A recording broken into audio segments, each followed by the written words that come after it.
Saya lebih marah lagi kalau ibu nggak jawab loh ya, jangan main-main ya. Kira-kira Ustadz marah tidak? Enggak. Ya marah lah. Oh. Gimana sih, nggak sopan lah, udah dikasih tanah gratisan, dikasih bibit gratisan, nggak dimanfaatkan, itu kan namanya nggak sopan itu ya. Ya Ustadz marah, gimana sih anda ini? Nah mohon maaf Bu ya, begitu pula dengan Allah. Allah memberikan bibit unggul di dalam perut laki-laki, dan Allah memberikan ladang yang subur di dalam rahim seorang wanita. Kemudian itu tidak dimanfaatkan, tentu itu akan membuat Allah menjadi murka. Makanya jenis KB apapun udah kita pelajari ya, yang memutus kemungkinan memiliki keturunan forever, selama-lamanya, itu pasti hukumnya adalah haram. Udah kita pelajari itu.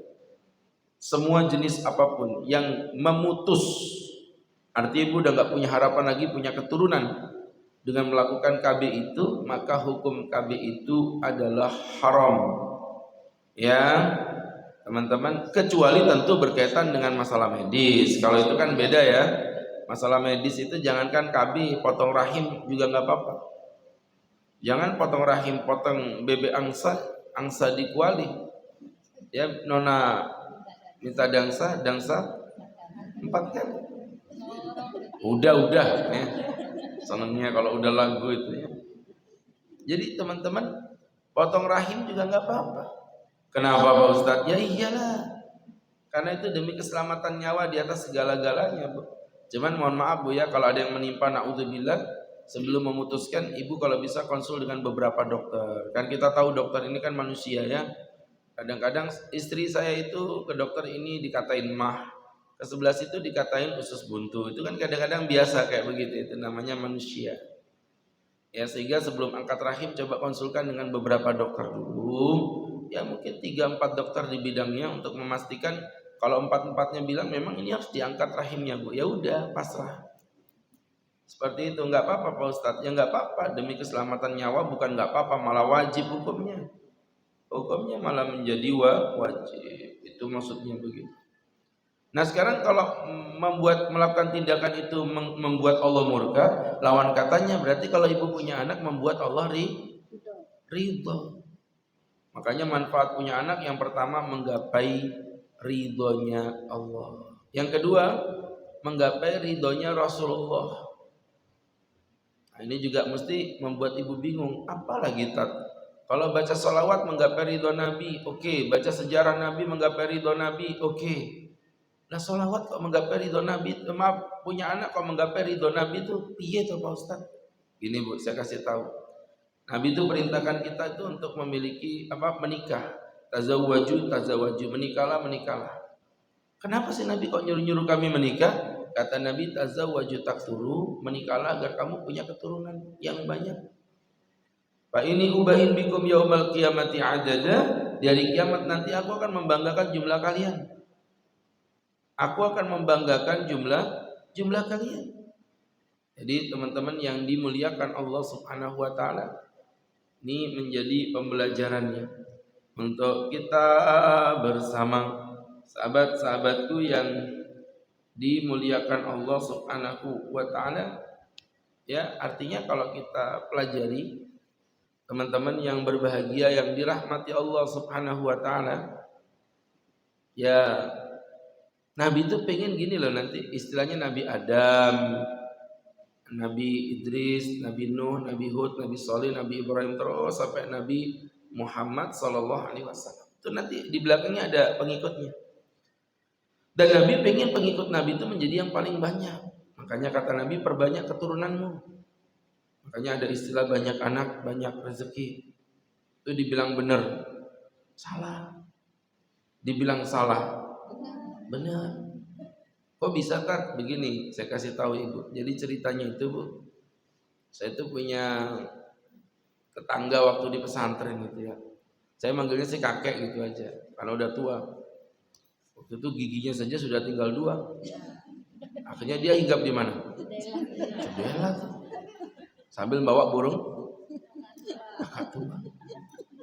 Jadi ibu-ibu yang berbahagia, kakek nenek hidup serumah berduaan doang.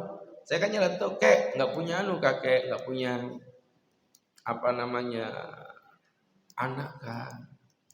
Ketawa si kakek itu. Kakeknya bilang, nak, kalau anak kakek itu ada 11.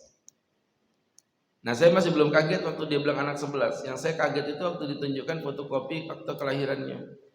Kelahirannya itu Bu, 78, 79, 80, 81, 82, 83, 84, 85, 86. Saya bilang ini beruntun. Kalau orang Jawa bilang sundulan. Tahu sundulan ya? Kakaknya mau keluar, adiknya dari bawah nyundul. Dul. Itu namanya sundulan. Anaknya nempel. Saya bilang ini enggak sengsara nih. Gak usah bahas sengsara. Kalau sengsara ya sengsara lah.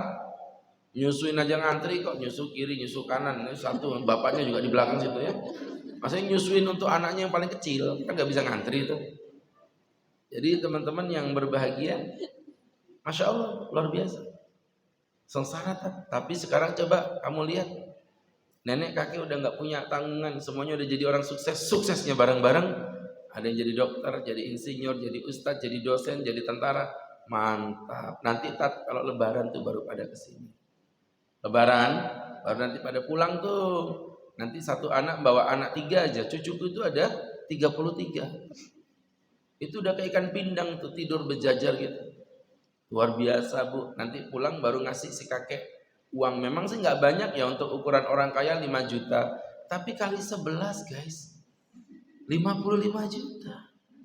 Ini ampau terbesar dalam sejarah kehidupan manusia. 55 juta itu. Kakeknya nunggu depan pintu, anak-anak pada pulang, nangis dia. Si nenek bilang, udah kek, jangan dipikirin. Lagian toh kamu udah dapat 55 juta, kamu bersyukur kek. Si kakek bilang, bukan itu yang kutangisin nek. Terus aku nyesel, kenapa cuman 11 ya? Kalau gitu 20 kan 100 juta Bu ya. Makanya jangan tanggung Bu, punya anak. Saya bilang sama istri, Mi banyak anak. Kata istri, Abi enak ngomong doang, Umi yang ngerawat. Ya terserah kamu lah, kalau kamu mau monggo. Sebagai suami soleh Abi nggak maksa. Kalau nggak mau ya nggak apa-apa. Abi tenderin ke perusahaan lain. Ya. Namanya perusahaan proyek kan, kalau nggak sukses kan tendernya ganti. Jadi ibu-ibu besoknya langsung hamil anak keempat Bu ya. Jadi teman-teman, ini ketawanya jelek banget tuh. Jadi gitu Bu ya. Itu yang kedua, menggapai ridhonya Nabi. Kemudian yang ketiga adalah menjadi syafaat.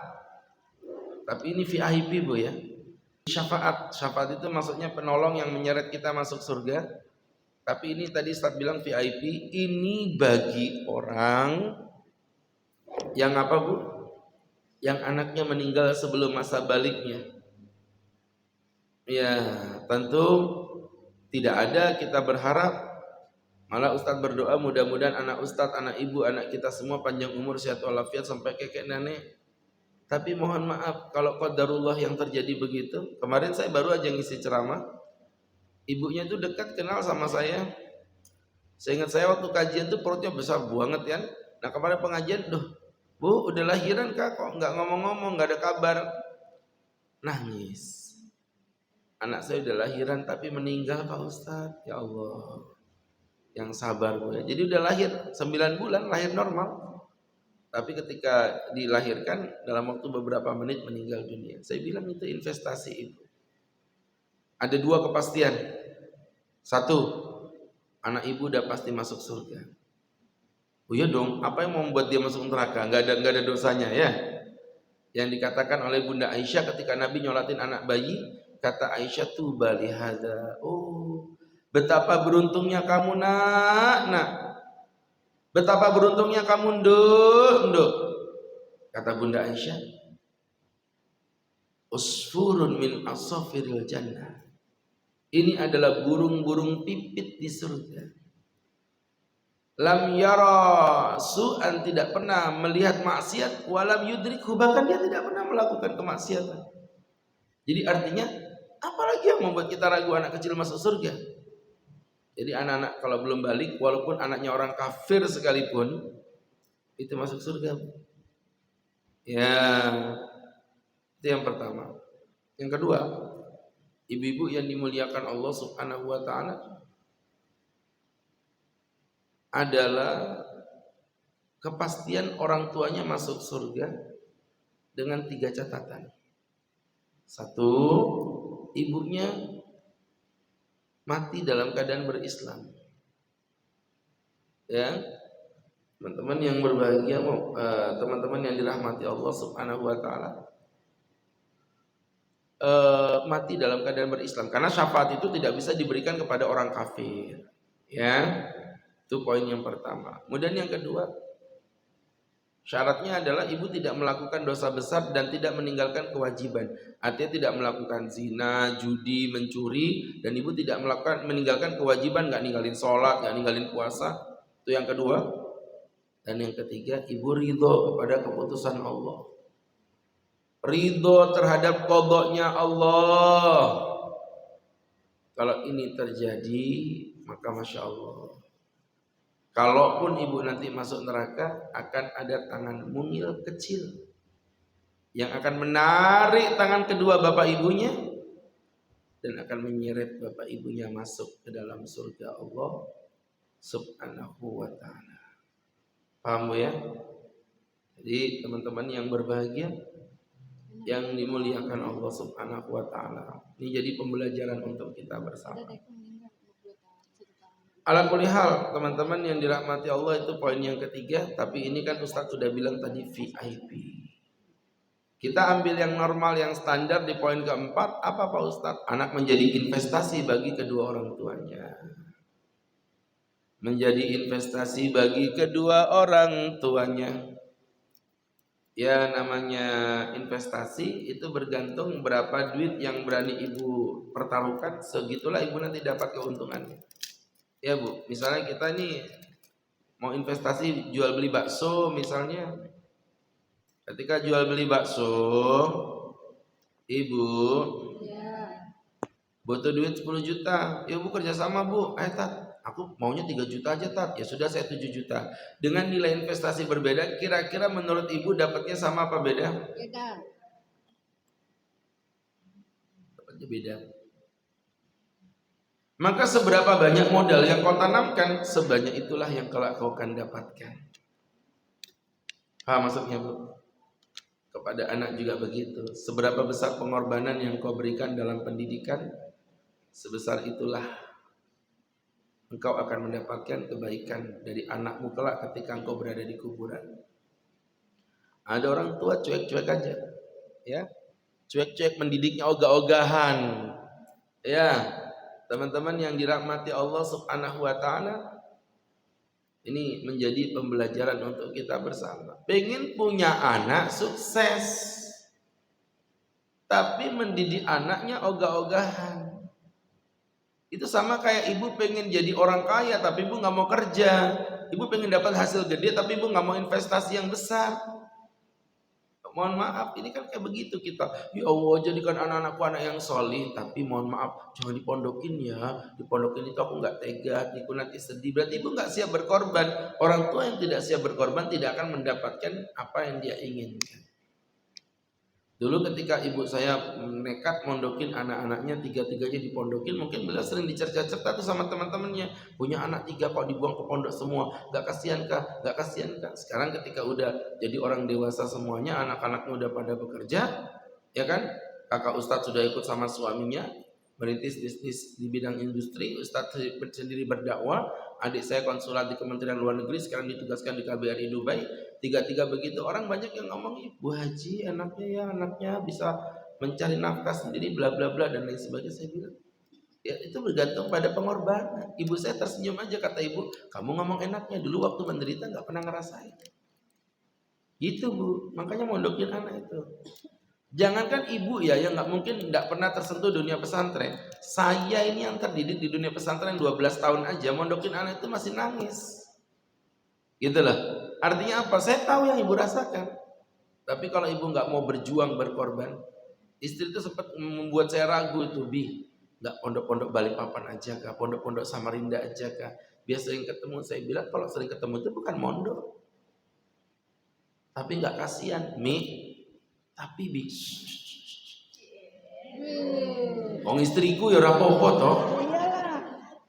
Kecuali kalau istri orang lain, bahaya kan ya. Jadi ibu-ibu yang berbahagia. Ini saya bilang lebih baik saya berkorban tidak bertemu anak di dunia tapi kelak kita bertemu di akhirat, daripada kita ketemu kumpul di dunia tapi kelak kita nggak ketemu di akhirat. Pondokin anak. Apa yang membuat ibu yakin ibu bisa mendidik anak dengan baik? Di pergaulan Balikpapan yang sudah sedemikian rupa. Ibu pendidikannya Islami, sekolah yang ibu pilih juga sekolah Islami, tapi rentan antara sekolah menuju ke rumah ada faktor lingkungan, apalagi ada dunia maya ini. Ya, jadi berangkat dari situ, ibu yang berbahagia itu berkaitan tadi dengan yang keempat, itu investasi abadi. Ibu didik anak-anaknya sampai nanti ibu meninggal dunia di kuburan, baru anak-anak itu datang dan mendoakan ibu. Disitulah baru terasa, Bu. Kama rabbayani shaghira, sebagaimana mereka mendidik aku ketika aku kecil. Itu kayak orang ini loh, Bu. Ibu pernah belanja di mall nggak, Bu? Kalau belanja di mall itu kan di scan dulu barang, ceklik, ceklik, ceklik, tit, tit, tit, tit, tit. Ketika semua udah lengkap, sudah Bu ya lengkap semua, iya. Si kasir mijit apa, Bu? Enggak pernah belanja di mall orang-orang ini, ya Allah. Setelah belanja kan di scan, cit, cit, cit, cit, cit, cit, cit, cit. Selesai? Sudah selesai, Bu, sudah, Bu. Habis itu mijit apa dia? Enter. Dia sedih belauran, enggak ada gitu belauran. Berapa, Bu? 15 tambah 13, 13 tambah 12, 12 tambah 14, 65. Ya, gitu. Susah nggak masuk orang desa gitu, susah. Jadi dipijet tombol enter, tek, keluar semuanya. Seperti itu ibu hari ini berkorban, ya kan, mendidik anak mati-matian, berpisah dengan anak, rugi psikis, rugi fisik juga, capek pulang pergi ke Jawa, uang juga capek, mondok biayanya mahal, berkorban, ya kan. Pengorbanan ibu ini kayak gak ada apa-apa. Nanti kalau ibu udah mati, anaknya datang, kama rabbayani shaghira, disitulah nanti malaikat penjaga amal mijit tombol apa tadi? Enter, tek, keluar semua. Wah, listnya keluar. Oh, ini yang pernah ibu lakukan. Sama-sama didoain, tetangga kuburan sama ibu. Ya, sama-sama didoain kama rabbayani shaghira. Tapi yang situ kertasnya cuma dikit, karena pengorbanannya dikit. Tapi ibu pengorbanannya besar, itu panjang kertasnya, kertas kasirnya itu. Ya, di berangkat dari situ, itulah kebahagiaan memiliki anak. Ada 4 poin tadi. 1, sehingga mudah-mudahan dengan motivasi ini plus ditambah suasana mendung-mendung ini, memotivasi ibu cepat memiliki anak. Ya, itu poin yang pertama. Poin yang kedua, siapakah yang melakukan prosesi persalinan? Jadi ibu-ibu yang dirahmati Allah Subhanahu wa taala, berkaitan dengan melakukan prosesi persalinan, tentunya kita mengedepankan 2 poin. Yang pertama adalah khibrah, kemampuan. Ya. Kemampuan, karena ada perintah fas'alu ahla dzikri in kuntum la ta'lamun.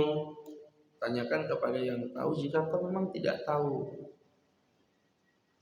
Berarti kembalikan kepada ahli khibrah yang pakar di bidangnya. Ya. Kemudian syarat yang kedua adalah pendekatan atau kekerabatan. Artinya mendahulukan dari sisi kekerabatan. Ya. Nah, di sini ibu-ibu yang dimuliakan Allah Subhanahu wa taala. Tentu kalau berbicara yang pertama tadi mungkin simpel. Tapi kalau berbicara tentang model kekerabatan, ya mohon maaf, masalahnya kerabat banyak tapi punya kemampuan enggak untuk khibrahnya tadi, kan gitu. Punya kemampuan enggak untuk hibrohnya tadi, kemampuan tadi itu ya. Sehingga kalau dia tidak memiliki kemampuan ya tentu enggak boleh lah, kan gitu. Ya. Maka di sini kekerabatan cenderung saya pikir syarat yang agak susah diterapkan. Tinggal kembali kepada kemampuan atau tadi disebut dengan hibroh.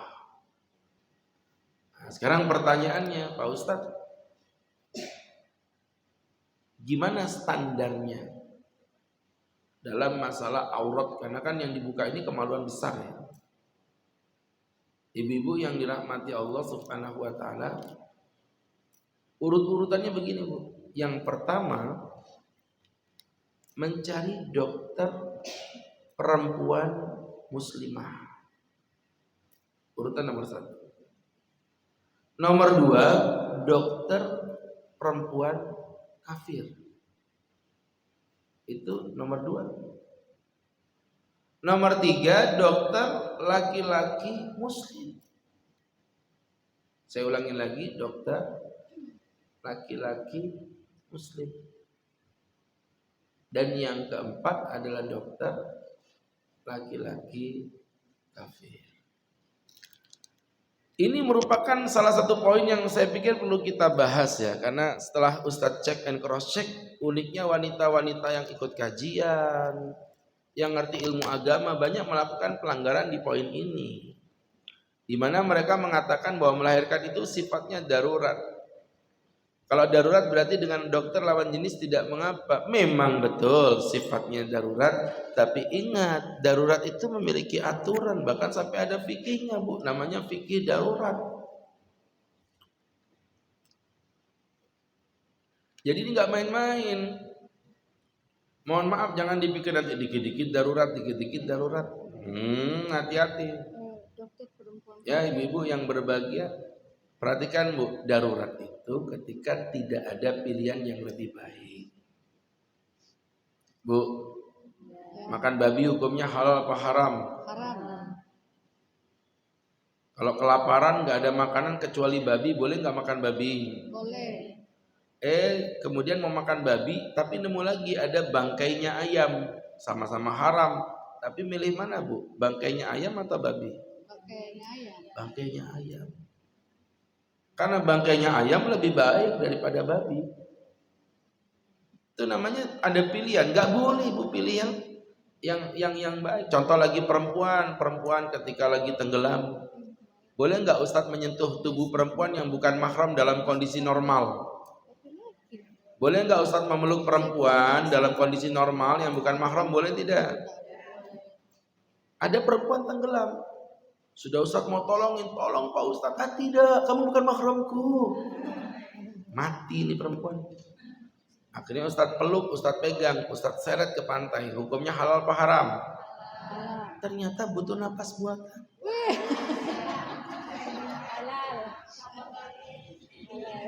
Dan tidak ada siapa-siapa kecuali Ustadz di situ. Apa hukum memberi napas buatannya? Tergantung. Kalau masih muda wajib. Tapi kalau udah nenek-nenek gini ya tetap ditolong, tapi pakai sedotan gitu. Jadi ibu-ibu yang dimuliakan Allah Subhanahu wa taala, di sini Ustadz memberi napas buatan halal. Kenapa? Karena darurat. Bu, baru aja Ustadz memberi napas buatan, datang mbak-mbak. Oh Ustadz kenapa? Alah mak, kau kenapa datang sih? Apa yang terjadi? Hukumnya berubah. 1 detik yang lalu halal, datang perempuan langsung hukumnya menjadi haram. Gitu Bu standar. Nah sekarang ibu ngomong melahirkan itu darurat, tapi di situ banyak pilihan. Darurat yang mana guys? Ya, 1. Kemudian mohon maaf ibu-ibu, darurat itu Bu tidak bisa ditebak kapan terjadinya. Kayak contoh orang kelaparan di tengah hutan, dia kan nggak pernah tahu kapan kelaparannya. Bukan artinya udah siap bawa babi di belakang mobil, nanti kalau kelaparan ku makan bukan begitu. Sekarang ibu ngomong darurat, tapi sebelum terjadi apa-apa ibu udah ngomong, dok, kelahiran saya kira-kira kapan dok ya? Tanggal 1 Januari. Pak dokter, tanggal itu ada di mana? Itu namanya kicil. Ya.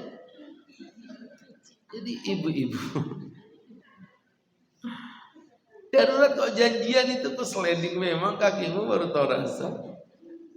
Ibu-ibu ngerti gak sih ya Allah ya? Ini tentu jadi pembelajaran untuk kita bersama ya. Jadi poinnya begitu, Bu. Nanti kalau nggak ada dokter perempuan muslimah, jangan ke laki-laki, cari perempuan kafir lebih afdal. Tapi dia beda agama, gak apa-apa, lebih bagus. Karena masalah aurat itu tidak pandang agama, yang fokusnya pada sejenis. Ya, begitu. Nanti kalau udah nggak ada dokter perempuan muslimah, nggak ada dokter perempuan kafirah, barulah ibu boleh menggunakan dokter laki-laki yang muslim. Laki-laki muslim ternyata juga nggak ada, Pak Ustadz, ya udah berarti laki-laki kafir juga nggak apa-apa. Contoh, misalnya ibu kebalik ke Samarinda naik mobil. Perkiraan ibu lahirannya masih seminggu lagi. Ibu pergi ke Samarinda, brojol di tengah jalan. Dibawa ke puskesmas terdekat, di situ kebetulan yang jaga dokter laki-laki. Ibu wajib untuk mau. Udah laki-laki kafir pula, wajib ibu mau. Kenapa Pak Ustadz? Demi menyelamatkan nyawa. Ada perempuan yang udah kondisi darurat pendarahan, ditolongin dokter laki-laki nggak mau, sampai mati. Itu bukan mati syahid, itu mati sangit, mati sakit. Ya, nggak boleh, hukumnya haram itu, bunuh diri namanya itu. Ya seperti itu. Jadi jelas Bu ya. Ini masalah ini kayaknya jarang dijelaskan oleh para ustadz-ustadznya, sehingga banyak ibu-ibu solihah pakai hijab, pakai jilbab, rajin pengajian. Periksa kandungan. Kalau periksa kandungan masih lumayan lah, cuman bagian perut aja. Ini kemaluan besar Bu. Ibu tahu nggak sih definisi kemaluan besar itu dari pusar sampai lutut? Itu kemaluan yang orang tua ibu aja nggak boleh lihat gitu loh. Iya kan? Kemaluan yang orang tua ibu aja ibu nggak boleh lihat. Pusar sampai lutut itu hanya suami yang boleh lihat. Itu pun suami sendiri, bukan suaminya orang loh ya, awas. Jadi teman-teman yang berbahagia, yang dirahmati Allah, jelas ya. Oke, dan kalaupun nanti menggunakan dokter laki-laki dalam kondisi darurat, misalnya kayak tadi kan Ustaz kasih contoh. Yang pertama tadi siapa tadi? Dokter perempuan Islam Muslim. Dokter perempuan muslimah. Yang kedua? Dokter perempuan kafir. Nah, kalau nggak ada berarti boleh siapa tadi Bu yang ketiga? Dokter laki-laki Muslim. Itu diberi syarat. Apa syaratnya Pak Ustaz? Yang pertama, ayakuna tabib aminan ghaira muttahamin fi khalqihi wa dinihi. Bahwa dokter tersebut adalah dokter yang amanah. Dokter tersebut adalah dokter yang amanah, artinya tidak dicurigai melalui track recordnya dalam urusan akhlak dan agama. Ya, tidak patut dicurigai melalui track record. Kan ada beberapa dokter tuh yang kicil. Oh iya. Kalau kijil itu mungkin terlalu kasar ya Bu ya. Kalau lembutnya itu kayak lanji gitu lah Bu ya. Jadi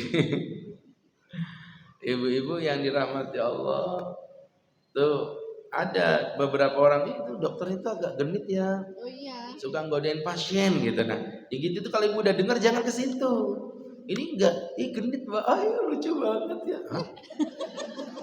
Aku tendang memang baru tahu rasa.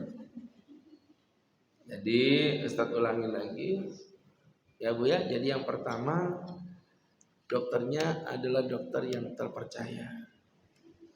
Berdasarkan apa tak? Berdasarkan track record, jejaknya. Yang kedua, ayakuna an la yakhluwa tabib bil mar'ati, tidak boleh berdua-duaan dengan dokter illa ma'a wujudi makhramin, kecuali ditemani oleh makhram au imra'atin thiqatin, atau perempuan yang dapat dipercaya. Bagusnya ibu ditemanin makhram. Contohnya siapa? Keluarga atau minimal suami lah, minimal. Tapi kan begitulah Bu. Tat, saya ini hidupnya sendirian di Balikpapan, badan saya sakit Tat, nggak punya keluarga kerabat makhram Tat. Ya suami lah. Suami saya lagi di lokasi Pak Ustadz. Ya berarti kalau memang nggak ada keluarga, nggak ada suami, maka minimal ditemani perempuan yang dapat dipercaya.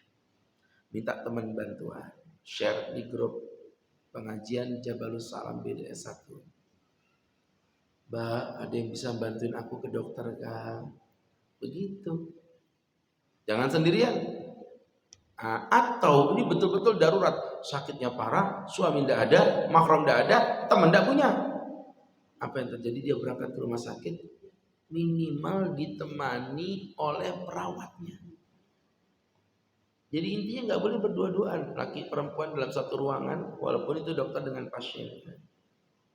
Ya, minta tolong, Mbak perawat, bisa nggak nemenin saya Mbak? Sebentar aja Mbak, saya selama cek di dalam karena saya nggak bawa suami, begitu. Ya, seperti itu ibu-ibu. Yang dimuliakan Allah itu tadi syarat yang kedua. Yang ketiga, tidak boleh melebihi dari apa yang dibutuhkan. Tidak boleh melebihi dari apa yang dibutuhkan.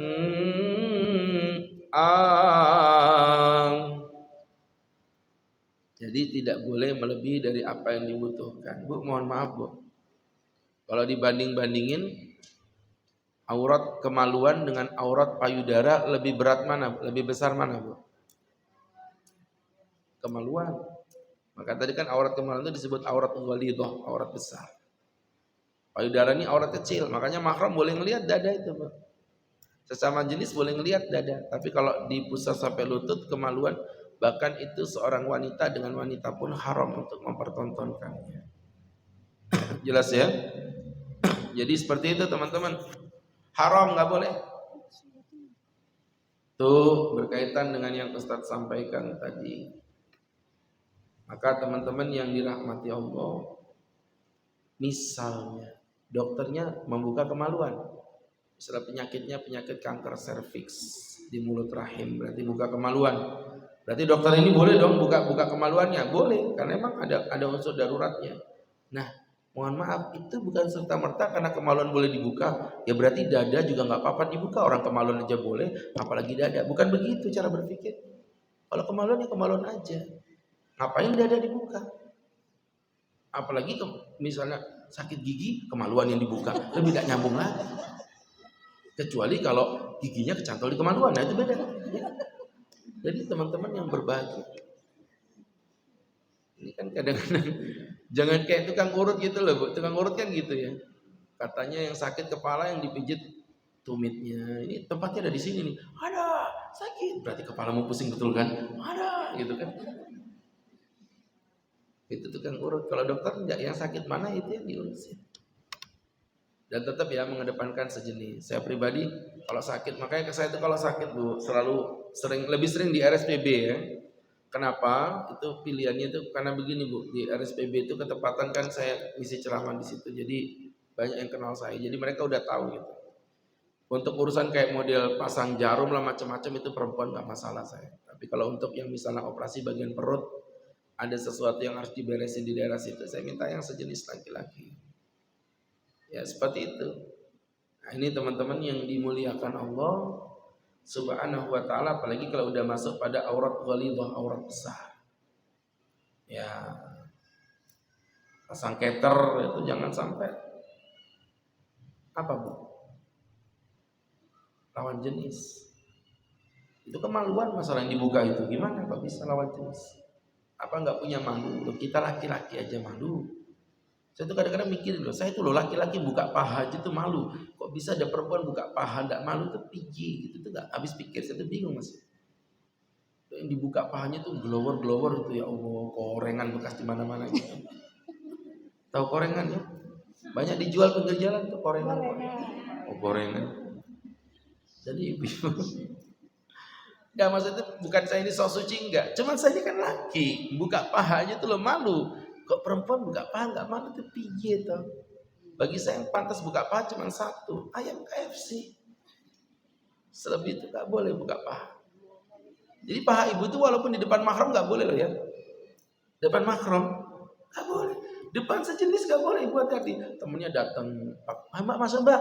Dada suamiku dari sampai masuk sini pakai celana pendek begitu. Padahal itu perempuan sama perempuan haram. Nggak boleh. Iya, perempuan sama perempuan itu nggak boleh, apalagi dengan laki-laki tambah lebih parah. Tuh maksudnya. Baik, teman-teman yang dimuliakan Allah Subhanahu wa ta'ala.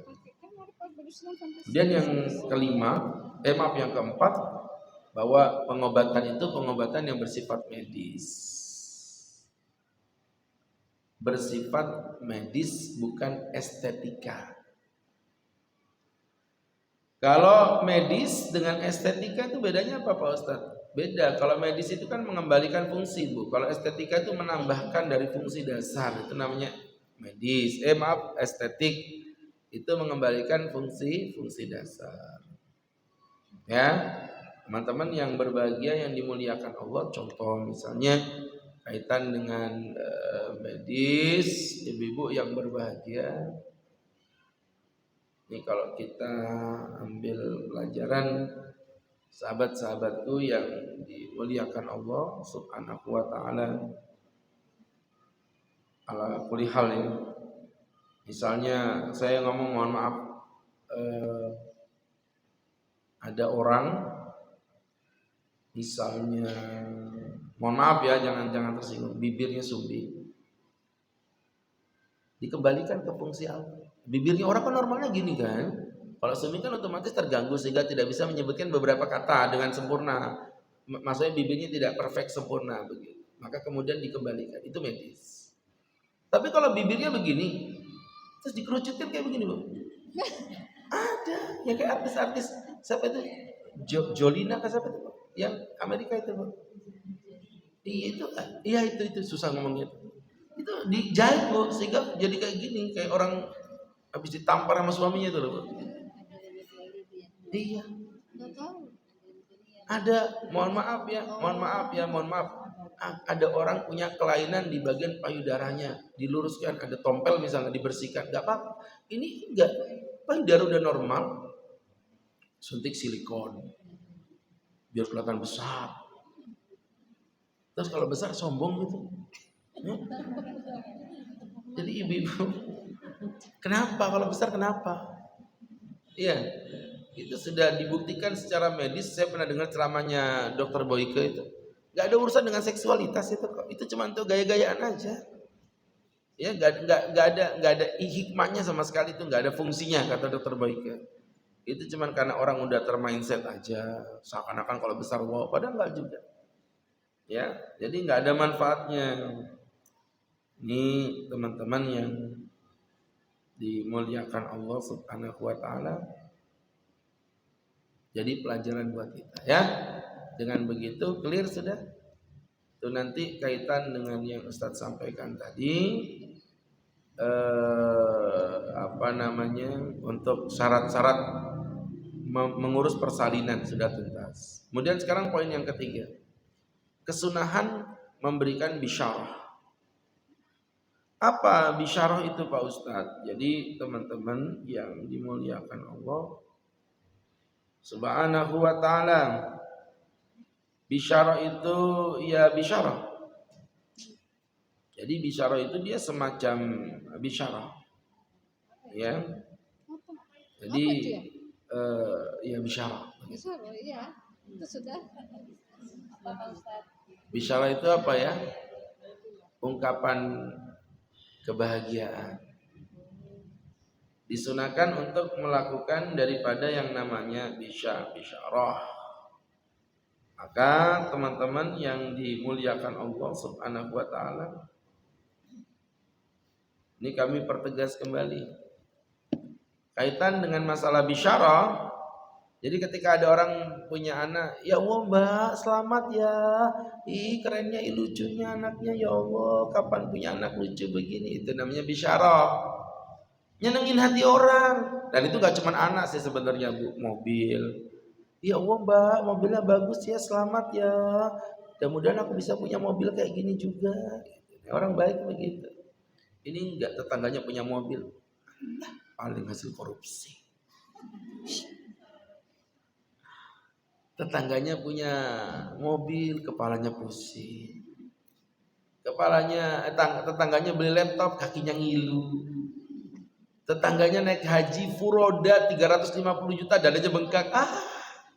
Orang senang bahagia, dia kelepek-kelepek masuk rumah sakit RSPB meninggal dunia itu ya. Orang hidup kok dibuat menderita kayak gitu. Ya. Jadi ibu-ibu, supaya ibu nggak hasut, nggak dengki, tiap orang punya kenikmatan, disunahkan apa tadi Bu? Bisyarah. Menunjukkan aura kegembiraan, itulah bisyarah itu. ikut seneng.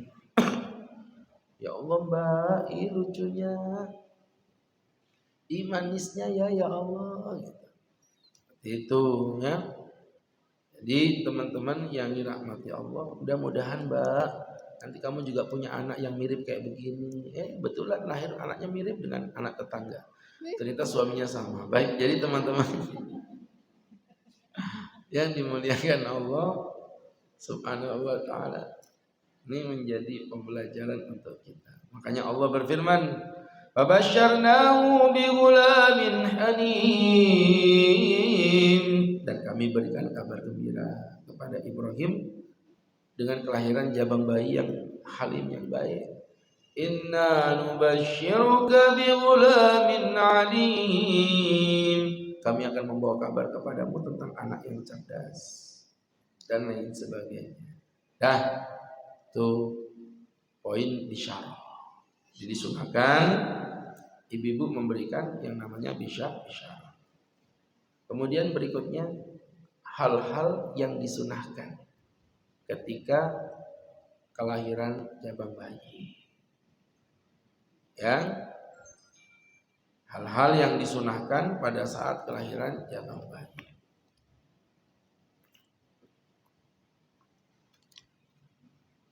Yang pertama adalah diadzankan telinganya sebelah kanan dan dikomati telinganya sebelah kiri. Jadi teman-teman yang berbahagia, dalam banyak hadis ya, riwayat Abi Rafi, qala berkata Abi Rafi, ra'aitu Nabi adzana fi udhunil Hasan.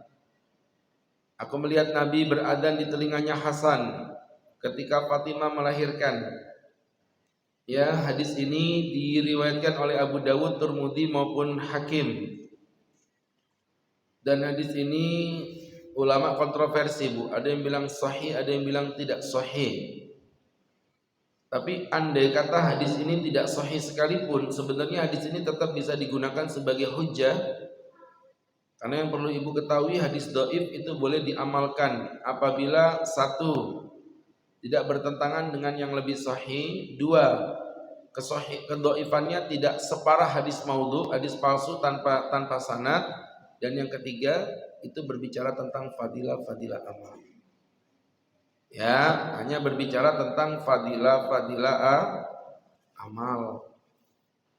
Dan ini fadilah karena adzan itu nggak pakai di waktu lahir pun, memang sudah disyariatkan kita untuk beradzan.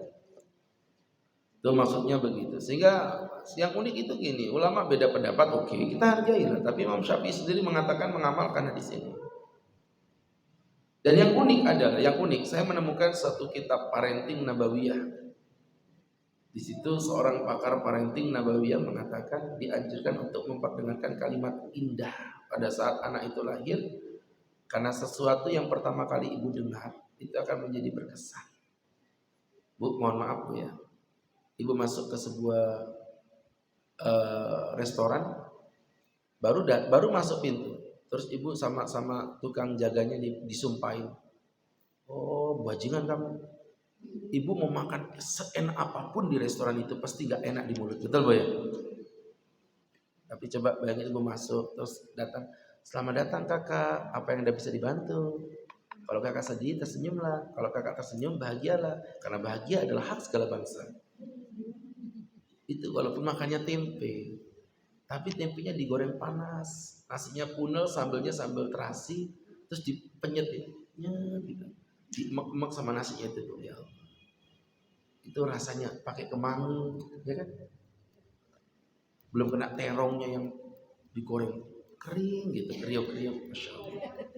Ya, jadi ibu-ibu yang berbahagia, sayur bening dimasukkan udah nggak ada bedanya, itu kuah sama kobokan jadi satu deh. Jadi ibu-ibu itu enaknya luar biasa karena hati kita ada baik. Nah, anak itu ketika lahir di dunia, kalimat pertama yang paling berkesan. Dan saya mau tanya, kalimat apa yang lebih indah dibandingkan adzan? Adzan itu kalimat pilihan semua, Bu. Tidak ada satu kata pun yang sia-sia di situ. Allahu Akbar, Allahu Akbar, Masya Allah. Allahu Akbar, Allahu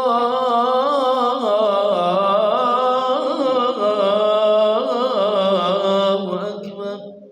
Kayaknya nyari suami itu yang pintar yang pintar azan. Punya anak. Allahu Akbar, Allahu Akbar. Kata bayinya, berisik kan? Hayalah sholat, hayalah sholat. Jangan kalau sudah tua jangan kawin lagi. Ya kan? Jadi ibu, kalau bayi itu dengan hayalah sholat,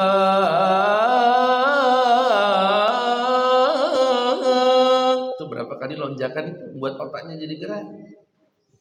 Tuh. Hayalah sholat.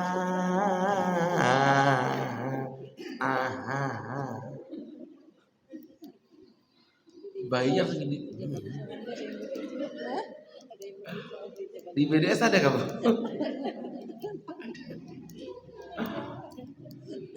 Ya. Jadi gitu Bu ya. Tuh, Ibu yang berbahagia, yang dimuliakan Allah Subhanahu wa taala. Ala kulli hal. Baik, teman-teman yang dirahmati Allah Subhanahu wa taala. Ini tentu jadi pelajaran bagi kita seperti yang Ustaz sampaikan tadi, teman-teman yang dirahmati Allah Subhanahu wa taala. Itu tadi kaitan dengan masalah teknik. Adzan. Jadi adzan ini telinga kanannya dikomatin telinga kirinya. Dan yang terakhir untuk hari ini adalah disunahkan tahnik.